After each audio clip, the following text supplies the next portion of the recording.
just talking about it. We have a first time watcher of the show as a guest investor. We just got to meet him a little here shortly. He is an IT professional in Southern California, working on big stuff for Warner Brothers Studio. He's a well-versed investor in everything from like, I feel like we haven't even scratched the surface of what you're investing in. Because I know he's got crypto, I know he's got NFTs, I know he's got real estate, both coasts. He's got some in LA, he's got some in Florida, he's got some in Kansas City.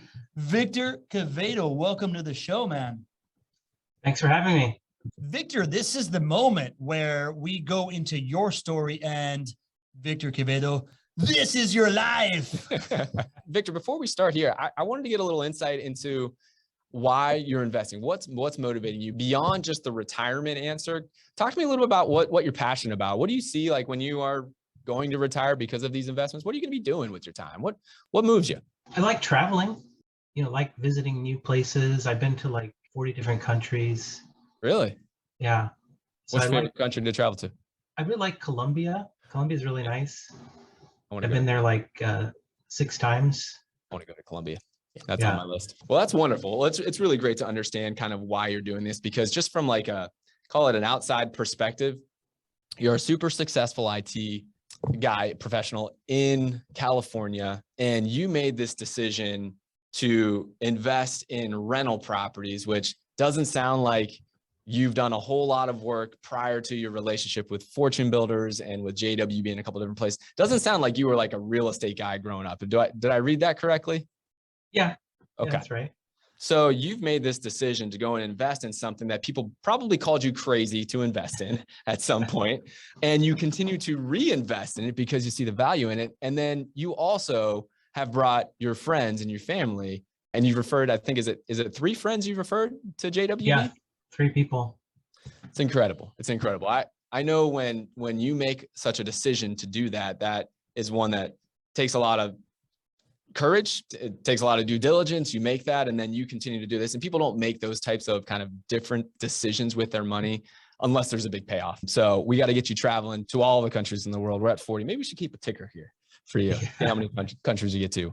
Well, wonderful. It's good to know that. We've got these 2 properties. These are the actual properties that Victor purchases. Look familiar, my friend? Yeah. All right. We want to show the good, the bad, and the ugly here, a real life client journey. So I pull the highest lifetime return. When you have 2 properties, it makes this pretty simple. This is the actual lifetime return on investment. Just what's hit your bank account so far as you're owning these properties. Does not include home price appreciation. And your home on Mall Street has performed incredibly well here.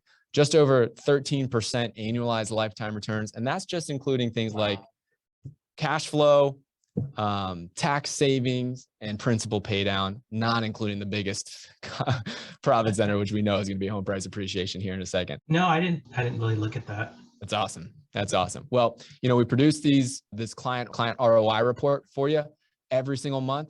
Don't feel bad that you haven't been paying attention to it. Some clients love it.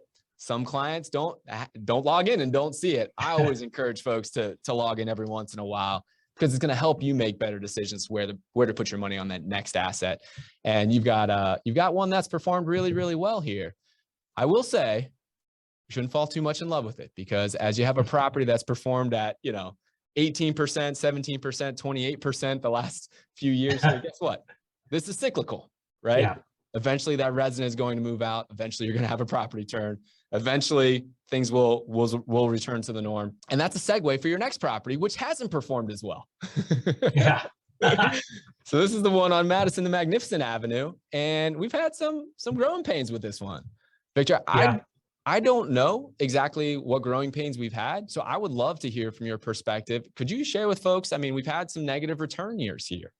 Right. To me, that probably speaks of vacancies or property turns or other things. Could you talk about maybe some of the pain points that you've had with the portfolio? Yeah, I would say, I think 2 or 3 people that we had to evict.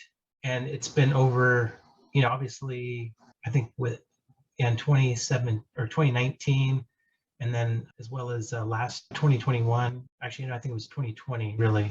Mm-hmm. That's the other person was unable to make the payments. I guess they lost their job, We had back-to-back evictions, it sounds like. Yeah. That's not normal, right? And then, I was wondering why. I was thinking maybe it wasn't a good area, but then when I went there, it was nice. I liked the area. the property looks good. Well, I So, think that's a natural question. When you have one that performs well and it's in one area, and you have one that performs not so well, below expectations, like this one on Madison, I think it's a really worthwhile question to ask. And I think that's the reason why you invest with a partner like JWB, right? We put you in those neighborhoods because we have the breadth of knowledge and experience that goes beyond just like, does this property work here or does this property work here? And those neighborhoods there on Madison and on Mall Street, very similar demographics. Is that what you sort of experienced when you came down and saw them? yeah, I mean, they look really nice. I mean, good areas, they had nice homes around it. It was just, I guess, bad luck. Well, this is how rental property investing works. It's not perfect, right? And if Yeah. you owned 5 or 10, you'd have 2 or 3 more examples of some shining stars for 5 years, and then some ones that aren't performing for that 5-year span. My guess is that what you're going to see the next 5 years in Madison is probably going to be a lot better than what you previously saw. And my guess for what you saw on Mall Street is probably going to be worse than what you've experienced for the last 5 years on the cash flow basis, because this is real life. We're working with families, and sometimes people make poor decisions and don't live up to their end of the bargain when they're renting homes from us, right? And we try very hard not to have that happen, but more than trying hard not to have it happen, I want you coming in with eyes wide open, like it can happen, and I think that's what we have here. The good thing is that we've righted the ship, and 2022 seems to be going very well with a 12.5% return annualized, through 6 months. So it seems like we're doing some good things. Is that your impression so far this year for Madison? Yeah. Cool. Yeah. So far, so good. I would expect that to continue. All right. So now we're going to get to the really fun part. So Victor, what I just showed you there, and to everybody who's tuning in here, what I just showed you was a very small glimpse of the big picture of how Victor's money is working for him. Now we're taking a look at all 5 profit centers. From 2017 to current, we're going to look at net rental income, tax savings, principal pay down, home price appreciation, and we're even going to talk a little bit about inflation hedging, because those are the 5 profit centers. Those are the reason that Victor decided to invest. It wasn't just cash flow. It just wasn't tax savings. It wasn't one of the other. But let's take a look at net rental income right off the bat here. Victor, your entire portfolio over these 5 years, we're negative on cash flow, brother. Why are you so happy about this investment? Why are you smiling over there? Yeah, because appreciation and tax savings, and like I said, I'm not looking for any rental income. Yeah, we're not happy that you've had negative cash flow, and I don't mean to make light of it, but when we look in totality as far as how hard Victor's money is working for him, we're doing really good. We're really happy with the performance that we have as a manager of the asset for Victor, putting him in the neighborhoods that we did, managing them the way that we have. Of course, we expected there to be growth. I won't say we expected this much growth, but we're certainly not surprised. So we've got negative $8,823 in net rental income here. Not what I expected for Victor, but you're going to see how his portfolio has performed. Victor's going to have a smile here in just a second. Tax savings. This is the money that Victor hasn't had to spend on his tax bill because he has these amazing write-offs and rental properties. $4,500 there and change for tax savings. Principal pay down. This is this amazing thing where your resident is paying your loan down for you. This has happened on the 2 properties over 5 years now. This happens each and every single month. And it really adds up to about $18,500 of decreased loan balance for Victor's 2 properties. And Victor, I would imagine that sounds really great, but you probably never really thought about that. You probably never really consider that. Am I thinking about that right? Yeah, I mean, only when I refinanced, I saw that, but wasn't really paying attention to it. Yeah, it's like sneaky good, sneaky fun, right? We don't all go and check our loan balance on the mortgages that we have routinely, but man, you do this for 2 years, 5 years, 10 years, and you're like, well, that sounds awesome.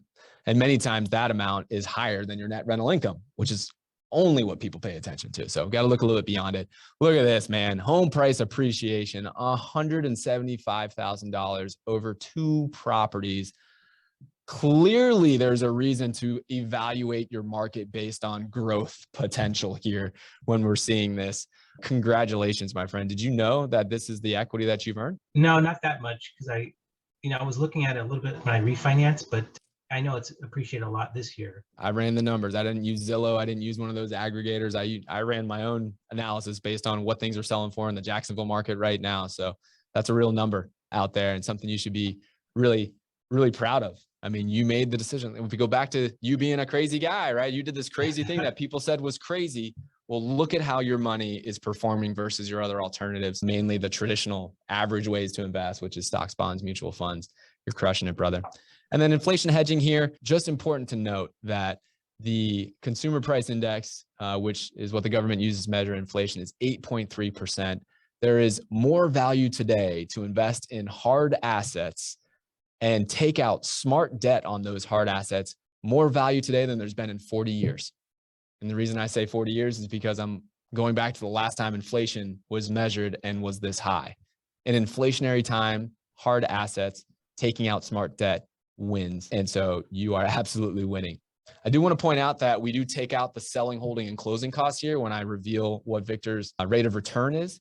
So I take out almost $45,500 worth of costs because I want to give him a real picture of really how hard his money is working for him. And next slide, Vanna. Ready? Vanna. Victor, this is how hard your money is working for you. When you invested in those two properties, we gave you an expected return on investment of 12.5%. Your actual return on investment, including all 5 profit centers, is 38.1%. Congratulations. Thanks. Yeah, that's great. So how does this feel going through that process of doing something that people told you was crazy and coming back 5 years later and looking at this type of return, which is way more than you would have earned each and every year in the stock market or bonds or something much more common? How does that whole process land on you? No, I mean, it feels great. I mean, I knew in the long run it was going to be good, but obviously when you see the real numbers, it's even better than what I thought. It's amazing, Victor. We really appreciate you, man. Anything that you wanted to share with the community? Thanks a lot. It was really hard to get over that initial investment out of state, and I heard a lot of good recommendations from you guys, and you guys have done very well for me. So, and that's why I referred other people to you guys too. We appreciate you, my friend. Hopefully we're going to be serving you for a very, very long time.